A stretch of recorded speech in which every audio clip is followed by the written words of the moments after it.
Hi, and welcome to Miami's Community News. I am your host, Anna Isabel Hume. Today, we have very special guests from the not-for-profit organization Amor en Accion, in English translation, Love in Action. We have Sofia Cueto, board member, and we have Adriano Garcia Jr., president and founder of Amor en Accion. Amor en Accion is a Catholic lay missionary organization established in the late 1970s by a group of immigrants. They were inspired by the Bible verse James 2:14 that faith without actions is dead. Through the love of Christ, these individuals that volunteer for this organization were compelled and continue to be compelled to help those individuals that suffer from poverty and depression. We are going to start with Adriano. Let's get right into it. Hi, thank you for inviting us. It's a Thank, pleasure to be here. thank you so much, Adriano. Can you tell our viewers what has brought you to do this type of work? Tell us a little bit about your history and your purpose for Amor en Acción. Well, Amor en Acción was founded 46 years ago. Time flies when you're having fun. No? We were all back then very young. I was 21 years of age, and I had the pleasure of being invited to go to the Dominican Republic for a short term mission with the Jesuit fathers. And it was a life changing experience. And I remember that when I came back, I felt compelled to go back and do something because I saw so many children in this desperate situation, and many of them going through very, very difficult times, very hungry, and they had no education in many places, and it was very sad. So I asked God, please, I'm just a 21-year-old. What can I do to change world hunger? And obviously, there wasn't much I could do, but the Lord has His ways. And I remember that I was called by the mother of one of my companions, Jorge Alvarez, who now is a deacon of the Catholic Church. But then he was 16 years of age. And his mom, who was a wonderful lady, may she rest in peace, called me and told me there is this young lady that I met the other day in the door of the church selling donuts because she wants to help the children in the Dominican Republic. So we have invited her to come to our Cursillo group to give us her experience. And I think George and yourself should come also and, talk about what it was for you, the mission in the Dominican Republic. So we met, and I remember that I was amazed how much our stories, even though we had different experiences, were one and the same.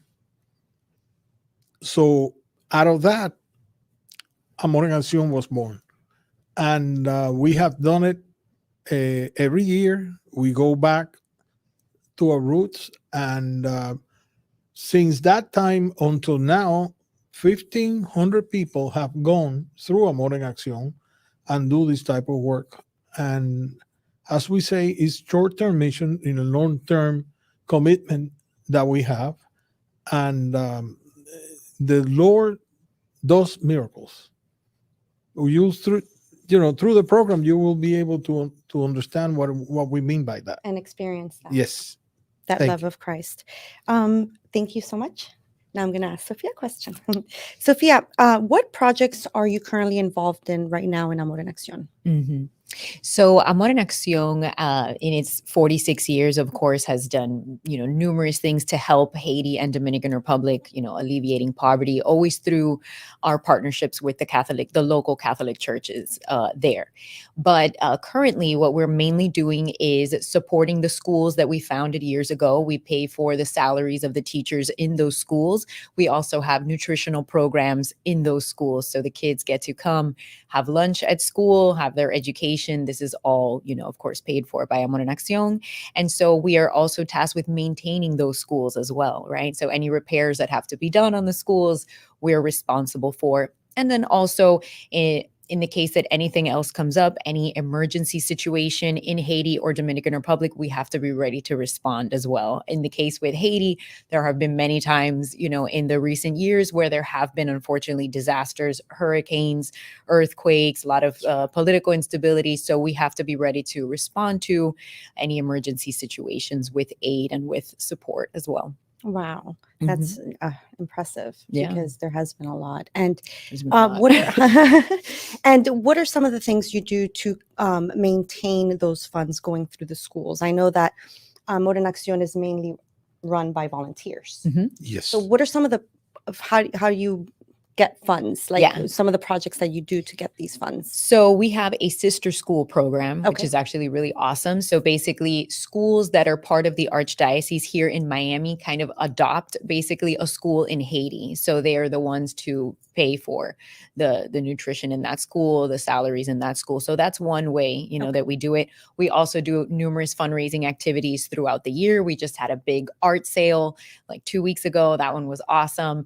We do sports collaborations with sports teams. We have, of course, private donations. That's a lot of, what we do is able to be done by simple people like us, just, $5, $10, $15 a month donations coming through our PayPal and stuff. So it's a little bit of all of that and the Holy Spirit really that makes the magic happen at the end of the day and in the moment when we most need it. Oh, thank you, Sofia. Mm-hmm. Adriano, would you like to explain the relationship that she kind of already touched on with the Archdiocese of Miami? Well, it's based on the history of how things went on. After we went to our first trip as Amor en Acción into the Dominican Republic, we went there to talk to some nuns because we wanted to build a dining hall in a school in el barrio de los Guandules. Is a very poor barrio or neighborhood in the outskirts of the city of Santo Domingo. And when was this? This was 1976. Wow. Okay. Yeah, that was Long time ago. a long time ago. Yeah. So, anyways, I had brown hair back then. Look at me. So, anyway, we went there, talked to the nuns, and they were very, very happy that we went back and say that we wanted to help them, and we started collecting money. And then we realized, because we were very young and we didn't know how the Catholic Church works, Correct. which the Catholic Church has a lot of experience in mission work. This is the reason that we exist, is to go out and serve the world. Correct. Okay, that's the mission of the Catholic Church, is to preach the gospel of the Lord and help every brother that you see in need. That's what we do.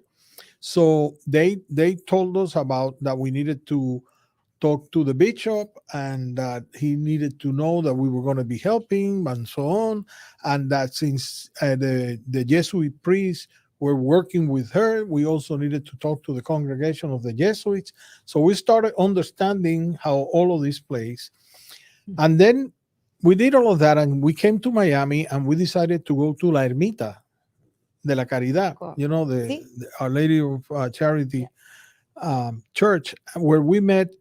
Back then, he was not a bishop. He was just a Monsignor, Oh. Monsignor Roman. And Roman was a holy man, and he was a man of God and a man of action. And he was very loving and very assuring, saying that what we were kind of, can we do this here?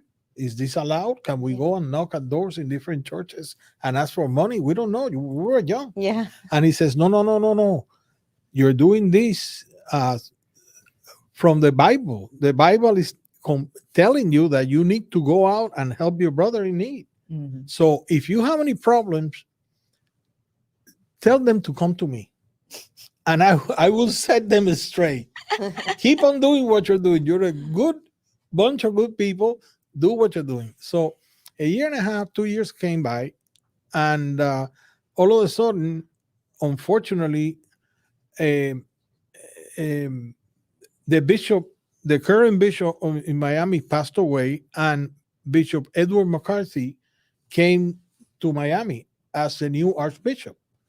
And about 6 months after he was here, some Haitians started appearing in the beaches of Florida.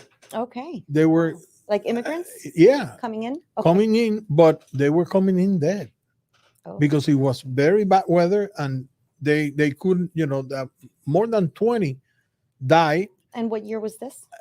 This should have been 1979, 1978, something like that. So he found out who is a group here that works with Haiti, and Monsignor Roman told them Amor en Accion is helping Haiti. Okay. So he called us and he said, I want you to go. We were helping really the Dominican Republic, but since Haiti is next to the Dominican Republic in the same island, he thought that maybe we should work in Haiti, Extend and he a hand. invited us to go to Haiti. And we were very, at the beginning we were afraid because we didn't have any money. We were not finished with the other project, and on top of that, we didn't know French or Creole, and we were a very small group. And he says, "No, put it in prayer." 4 months later, he called again and he says, "You know what? I'm going to go to Haiti. You want to come with me?" Like putting a little pressure on us. And we say, "Monsignor, listen, we're going to go ourselves, and then we give you a report, and then you can come later on." So we did that, and that's how we started connecting to Haiti. And when he went to Haiti with us a year later, he definitely said, "This has to be our sister diocese, and you guys need to be in charge of this."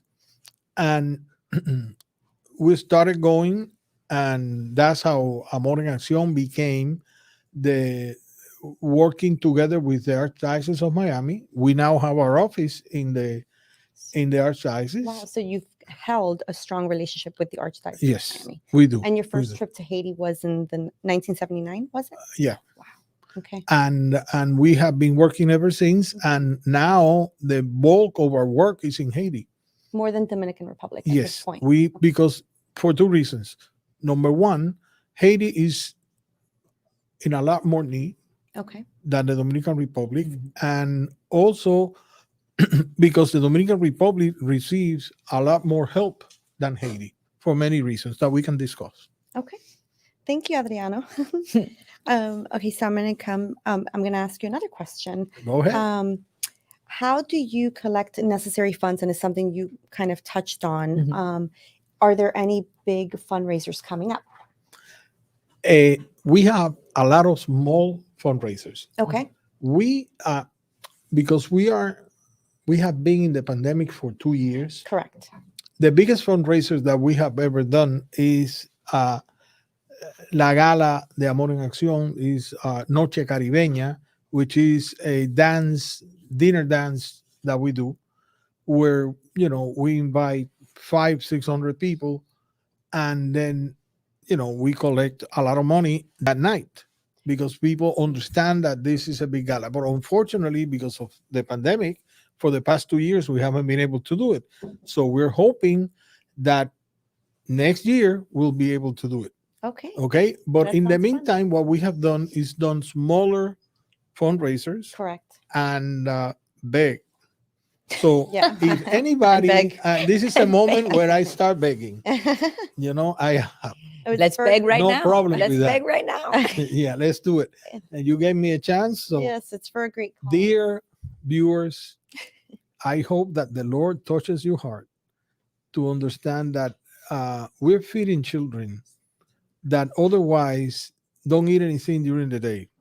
The children that go to our schools have their meal in their schools.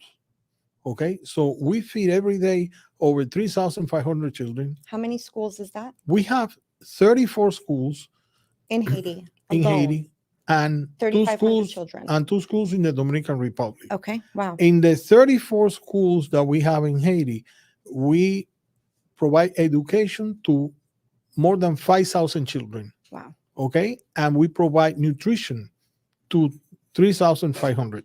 Okay. Okay, we and you say why? Because we need funds. If we have more funds, we will provide more education and more food to everybody. Correct. And But the educators need to get the funds as well. exactly. Yeah. So this is how we do it. So we will provide later on all the information of our website and how to get involved to be able to donate money. And if anybody is compelled and wants to be part of Amor en Acción, we have monthly meetings in the Church of the Little Flower in Coral Gables. That's our home base in Miami for the community of missioners. That's right. Our office is in the archdiocese for this, for all the related business to the church, but for the action of going into mission and talking to people and that type of thing, or going and do presentations, that Sophie has that department and she will be able to talk to us. We go through the whole United States knocking at doors and begging. Correct. You see, it's okay when you know the answer to what you do and you see the difference on the children, then everything is possible. Correct. And it's something I want to ask Sofia. When I I go to your meetings. I'm part of Amor en Acción as well. Yes, you are. You're a very important member.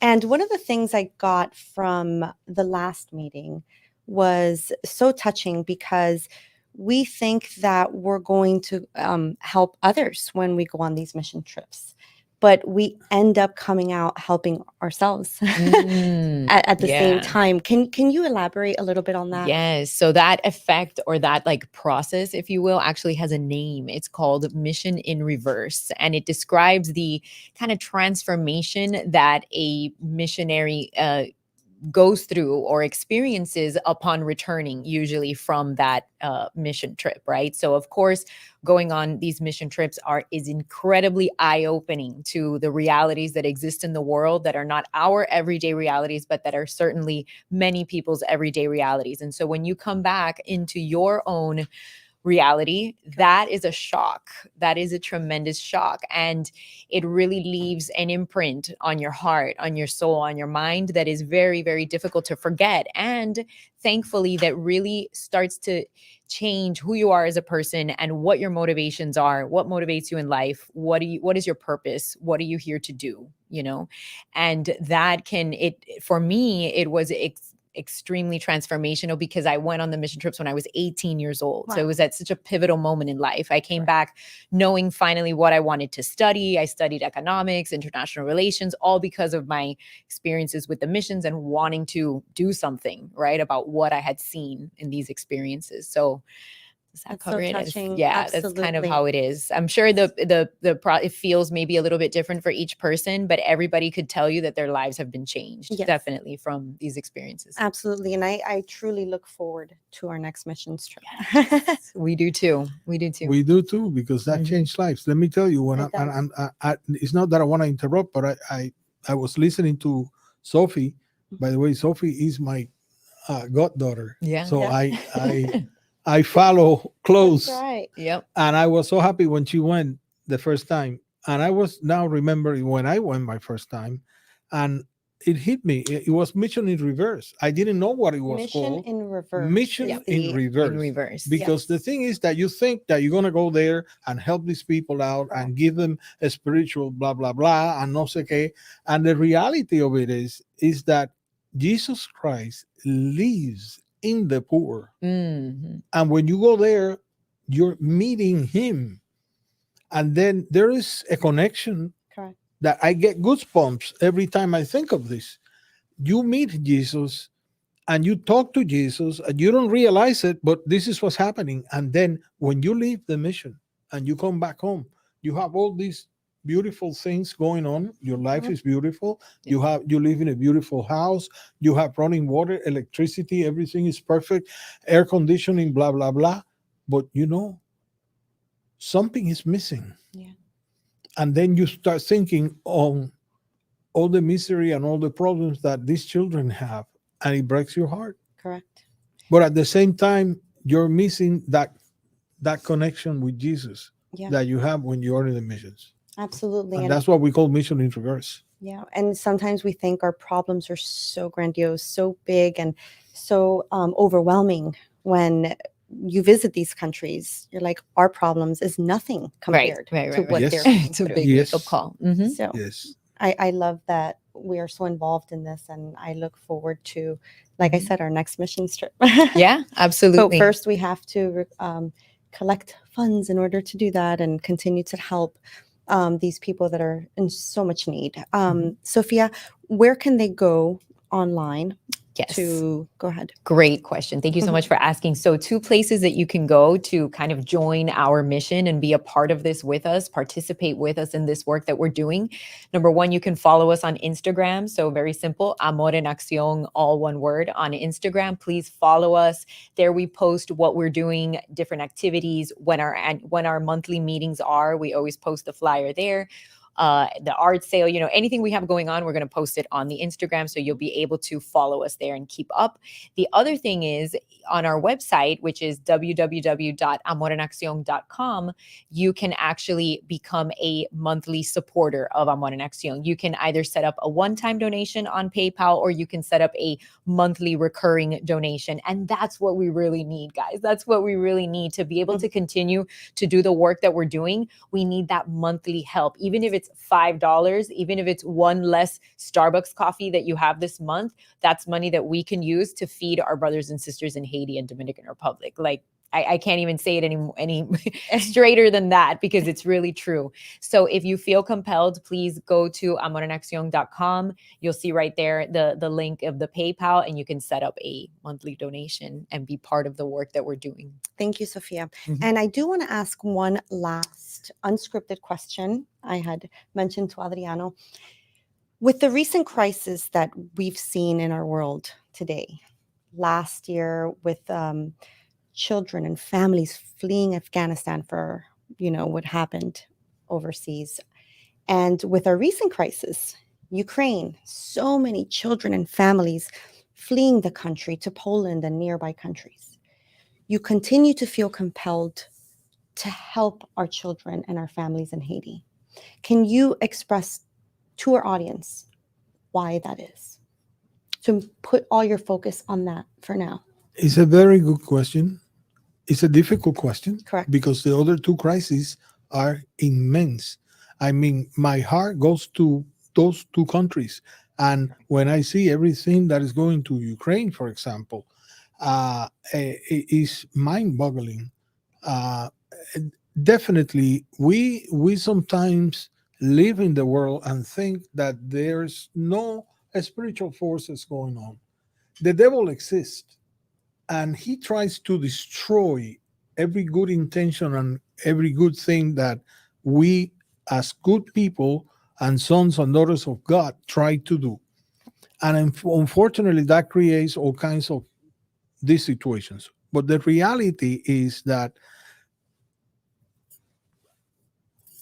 I don't have any way of connecting with these other two situations, but I've been connected through Haiti for 46 years or 40 years.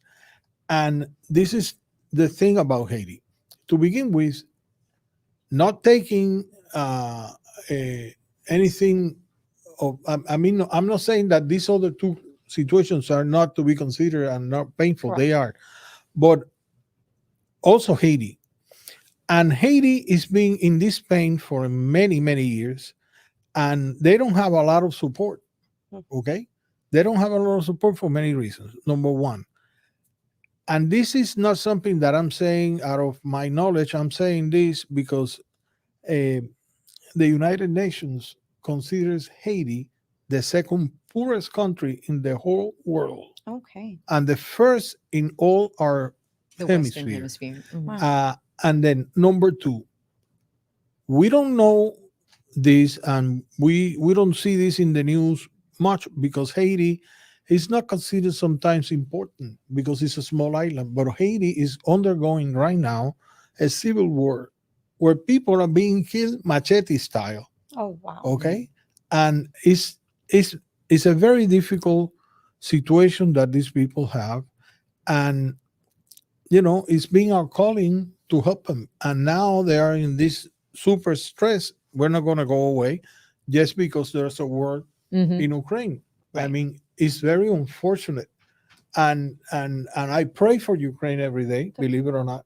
Mm. And we have brothers that work in other missions um, uh, that help uh, people in Afghanistan and that type of thing. We know a lot of people involved in mission because Mhm. we've been involved in missions with the Catholic Church for 46 years. Correct. So, but this is our region and this is what we need to attend. Correct. So, if you're working with the Ukrainians or if you're working with the people of Afghanistan, please continue to do that. Absolutely. And you have our prayers Yes. and our support. But if you're not, and you want to get involved and you feel called and compelled to help Yes. the needs of the Caribbean, Amor en Acción is the place to be That's because right. we care, we love these people, and we have the experience and the tools. And what we need is volunteer hearts and people that can provide a little bit of money and love. So Thank you so much. please For that. pray for us, Mhm. pray for us, and pray for us. Thank you. Thank you for the mission and the work that you do to help all these families in poverty and oppression in Haiti and Dominican Republic. So this concludes our show. Thank you so much for watching Miami's Community News. Again, I am your host, Anna Isabel Hume. Thank you to our special guests from Amor en Accion.